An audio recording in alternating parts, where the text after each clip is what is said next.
ចិត្តសាងពីវ័យទើបគ្មានអារម្មណ៍ខ្ញុំញោមអ្នកបាយសំងំមិនខកទឹកភ្នែក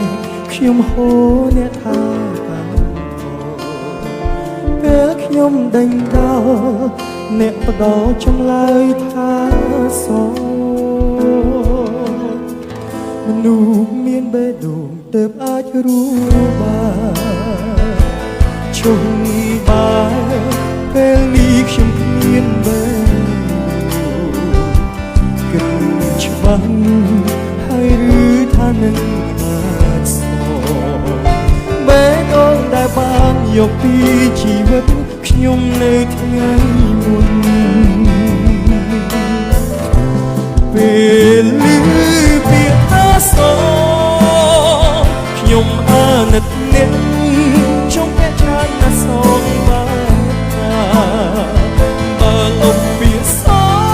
ងហើយមកសង្កេតមេត្តាខ្ញុំនឹងជួបទាំងនេត្រាបំភ្លេចគ្រប់គ្រប់ត្រាពាក្យសងជន់ឈ្លីចិត្តខ្ញុំ